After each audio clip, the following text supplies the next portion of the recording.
Love. Love. Say more about that, Shirley.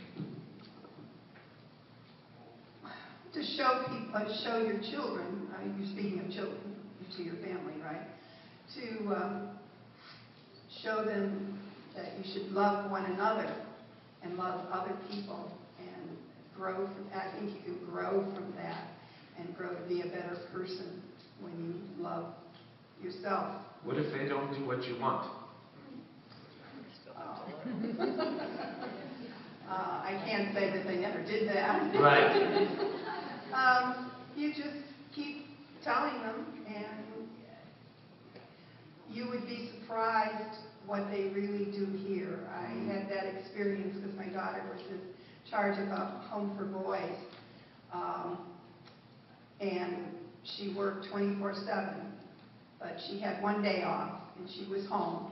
But she had to call that home at least 4, 5, 6 times a day because the boys would not think she was coming back. And I was fixing dinner, and she was on the kitchen phone, and I heard her conversation.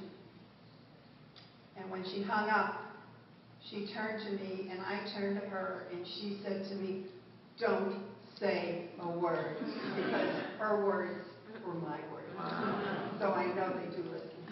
Thank you. It's a great story. Harriet, what about you? What's your advice? What's your mantra in life that you pass on to your children? Well, I don't think it's any, I think maybe this is a point, because I have no idea what we were going to talk about, but of course I knew the subject tonight.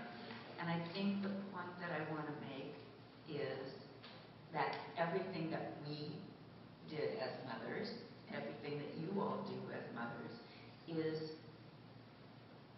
pretty much the same as anyone else. And being a Jewish mother, culturally, maybe that's a little bit different, but I think the values are all the same. I think we can love them. I think we can give them parameters. I think we can give them security and some guidance and ethics, which I think partly goes back to our religion too, but after that, you just kind of have to cross your fingers and hope. I'm just going to let them go. That's the hardest part. Right. Rosalie, what about for you? What advice do you have? I know you're never one to share advice, so...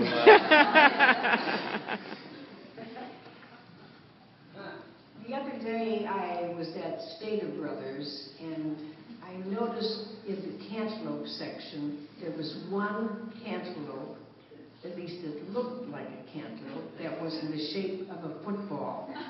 And I was actually looking for that type of melon. It was not a cantaloupe, and it did not have the name of what it was.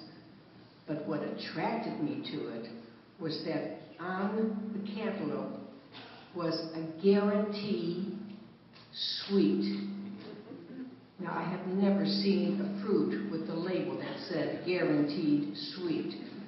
And sweet it was. And when I came back to buy another one, they were all gone. And I was wondering, wouldn't it be wonderful if new babies were born with a guaranteed sweet expectation? I know the baby who was here tonight definitely has. Absolutely. But everything that these lovely ladies have said is true. But what I particularly would use and have used, and I hope my children, grandchildren, and great-grandchildren will use, is a sense of humor. Because humor, like we all know, is the best medicine. And if it's used properly, it can help in any type of situation. Absolutely. And it's also with humor, you get a lot of smiles. And everybody knows that smiles is the longest word in the dictionary because there's a mile between the first S and the last. So you don't fool around with laughter. You know, thank you, Rosalie. Rabbi Lewis and I are working on our high holiday sermons, and we'd like to hire you to help write some of those messages. You are right on the money. Are there any questions from our congregation for these experts?